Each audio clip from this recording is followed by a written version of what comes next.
बिस्मिल्लाहिर्रहमानिर्रहीम। नाज़रीन कैसे हैं, क्या हाल चाल है। आज फिर एक दोस्त कह रहा था कि आप तारफ़ नहीं करवाते वीडियो के स्टार्ट में।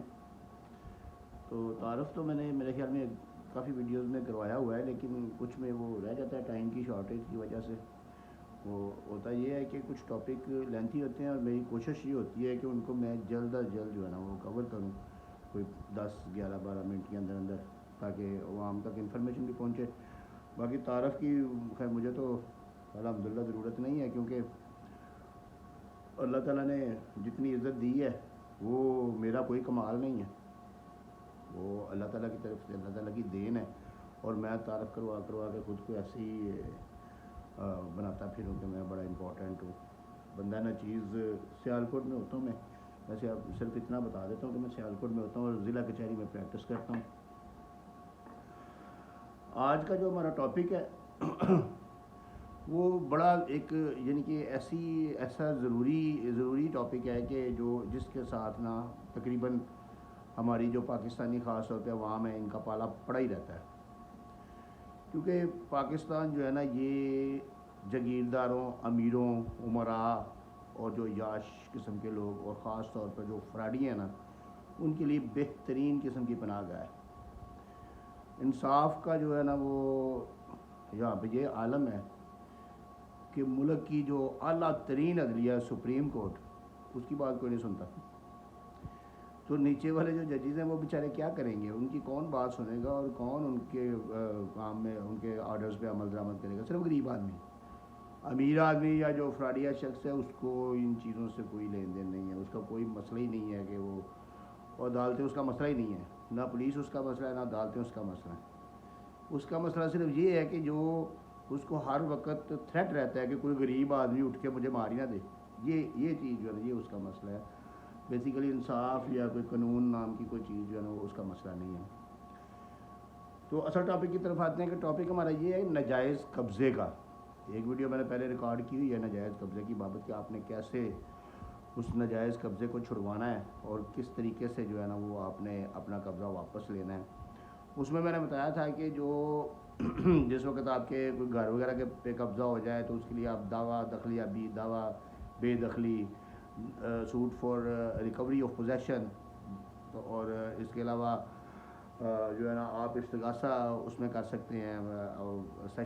सेशन कोड में इलीगल डिस्पोजेशन एक्ट के तहत। इसके अलावा पुलिस में भी रिपोर्ट दर्ज करवा सकते हैं। लेकिन आज एक सिचुएशन थोड़ी सी डिफरेंट जो है ना वो सामने आई है। उसमें ये नहीं है कि किसी ने कब्ज़ा करके कोई बैठ गया है या कोई, यानी कि किसी ने आके तो खाली जगह देख के तो कब्ज़ा कर लिया तो आपने उसको छुड़वाना है। उसमें ये सिचुएशन ये सामने आई है कि बक्कर के इलाके में कोई किसी बुज़ुर्ग शहरी का जो है वो मुझे मैसेज आया कि कुछ लोग जो है ना वो उनके घर पे कब्ज़ा कर रहे हैं, डेली दूसरे तीसरे दिन आते हैं, गालियाँ देते हैं, मारते हैं बच्चों को, बड़ों को, सबको, और यानी कि वो कब्ज़ा करने की कोशिश कर रहे हैं, वो छीनना चाहते हैं। तो इस सूरत को आज डिस्कस करना था कि इस सूरत में क्या हो सकता है। इस सूरत में नाज़रीन जो सेक्शन 145 CRPC,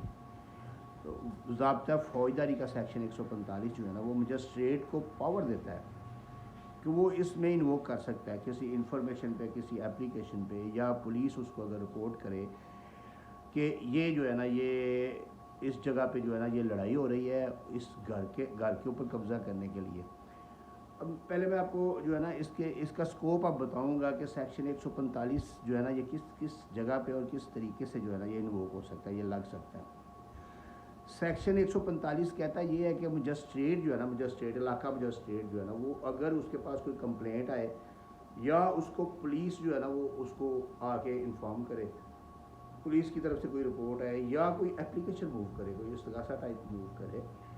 तो मजिस्ट्रेट जो है ना वो उसी वक्त उसके ऊपर अपना एक्शन ले सकता है और उसी वक्त जो है ना वो उसको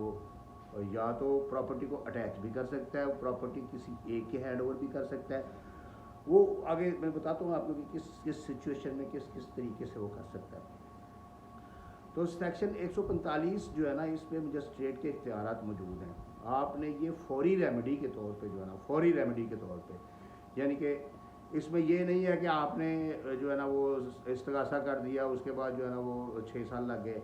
और या आपने दावा कर दिया तो 20 साल लग गए। ये इस तरीके से नहीं है, ये फौरी रेमेडी है कि इसमें मजिस्ट्रेट ने देखना क्या है। सबसे पहली चीज़ तो मजिस्ट्रेट ने देखना ये है कि उसकी जुरिस्डिक्शन बनती है, यानी कि उसके इलाके में, उसके थाने के इलाके में ये वकूआ हो रहा है। और दूसरी चीज़ जो सबसे मेन चीज़ जो मजिस्ट्रेट ने चेक करनी है वो ये करनी है कि इससे पब्लिक के पीस को जो है ना वो नुकसान तो नहीं, अमन जो है ना, अमन आवाम का जो अमन है उसको नुकसान तो नहीं हो रहा, यानी कि कोई लड़ाई झगड़ा, कोई तशद्दुद, कोई यानी कि इस तरीके से कोई गोली चलने का ख़तरा या कोई लाठियों के साथ लड़ाई इस तरह का होने का ख़तरा, यानी कि ऐसा ख़तरा तो नहीं है। और तीसरी चीज़ जो मजिस्ट्रेट ने देखनी है वो ये देखनी है कि आया ये झगड़ा जो है ज़मीन या पानी, उसमें पानी आने वाला जाने वाला दोनों हो सकता है। पानी का कोई झगड़ा पानी के तनाज़ा है, यानी कि जिसमें फसलों को पानी लगाने का तनाज़ा होता है, या कोई इनका जो पैदल चलने का जो बीच में रास्ता होता है। मसलन आप ज़रई ज़मीन में देख लेंगे कोई जो पग डंडी या इस तरह की जो उन्होंने कोई छोटा मोटा रास्ता बनाया था उसका कोई झगड़ा है। अगर ये इस तरह के 3 झगड़े हैं तो फिर ये सेक्शन 145 उसमें इन्वोक होगा और मजिस्ट्रेट के इख्तियारात जो है ना उसमें आ जाएंगे। ये तीनों चीज़ें जिस वक्त मजिस्ट्रेट चेक कर लेगा तो उसके बाद ये है ना कि वो अपना एक ऑर्डर लिखेगा। वो उसके लिए ज़रूरी नहीं है, क्रूशियल नहीं है। इसके बाद में बड़े इख्तियार बड़े यानी कि इसमें साइटेशंस वगैरह सुप्रीम कोर्ट की आ चुकी हैं कि वो ज़रूरी नहीं है कि वो उसमें रीज़न्स लिखे, लेकिन वो ऑर्डर लिखेगा कि मैं सेटिस्फाइड हूँ कि मेरी यहाँ पे जुरिस्डिक्शन बनती है और मैं इस मैटर को जो है ना वो मैं इसको एडजुडिकेट कर रहा हूँ, ले रहा हूँ अपनी कोर्ट में। उसके बाद वो फ्रीकेंड को बुलाएगा और एमरजेंसी अगर यानी कि अगर उस पीटी वो चाहता है कि मैं इसको कवर अप करूँ तो वो प्रॉपर्टी को अटैच करके पुलिस के हैंड ओवर भी कर सकता है फौरी तौर पे, ताकि पोजेशन का पहले उसका फैसला कर ले कि किसका पोजेशन है। तो इसमें सबसे इम्पोर्टेंट चीज़ कि इसमें मजिस्ट्रेट जो है ना वो ये नहीं देखेगा कि रजिस्ट्री किसके पास है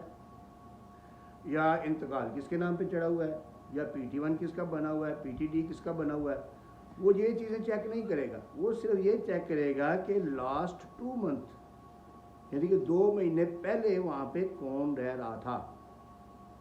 क्योंकि हो सकता है कोई 10 दिन पहले किसी ने आपसे कब्ज़ा छीना हो, आपको निकाल दिया हो या हैरस कर रहा हो या आपको कचहरी ना पहुँचने दिया हो, तंग कर रहा हो। 10 दिन के बाद आप वो मजिस्ट्रेट के पास जाएँ तो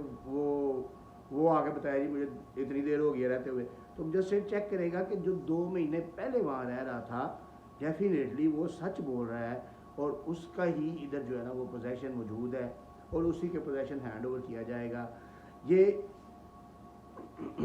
इसमें जो है ना फिर अगर एमरजेंसी क्रिएट हो जाती है, कोई लड़ाई झगड़े का शदीद यानी कि शिद्दत आ जाती है, तो फिर वो अटैचमेंट हो जाती है प्रॉपर्टी, या पुलिस अपनी कस्टडी में ले लेती है, उसको अपने लॉक लगा लेती है, या कोर्ट अपना जो है ना वो अपने नुमाइंदे के थ्रू जो है ना उसको लॉक लगा के सील कर देती है और ख़ुद अपने यानी कि कंट्रोल में रख लेती है। तो उसके बाद फौरी तौर पे फिर वो एविडेंस करवाएगी, दोनों पार्टियों को बुलाएगी, उनके एविडेंस आएंगे। एविडेंस में ये चीज़ जो है ना ये कैलकुलेट होगी, ये पता चलेगा कि उसमें जो है ना वो 2 महीने पहले कब्ज़ा किसका था। तो फिर मजिस्ट्रेट जो है ना ऑर्डर करके उसका कब्ज़ा जो 2 महीने पहले काबज़ था ना उसका कब्ज़ा उसको रीस्टोर कर देगा। और बाकी जो एंटाइटलमेंट जो टाइटल है, भले रजिस्ट्री दूसरे के नाम पे है, भले PT1 किसी और के नाम पे है, भले यानी कि इंतकाल किसी और के नाम पे चढ़ा हुआ है, तो लेकिन वो सारी चीज़ें जो है ना वो सिविल कोर्ट उसका टाइटलशिप जो है ना वो डिसाइड करेगी। मजिस्ट्रेट उसका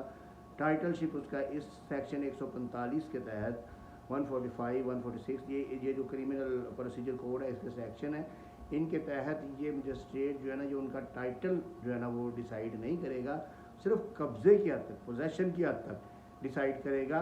और पोजेशन रिस्टोर करवाएगा, जिसका पोजेशन एविडेंस में साबित हो जाएगा कि ये बंदा वहाँ पे मौजूद था, ये बंदा वहाँ पे रह रहा था, लेकिन जाएगा पीछे 2 महीने पहले से वहाँ पे रह रहा था, तो उसको वो उसका रिस्टोर करवा देगा।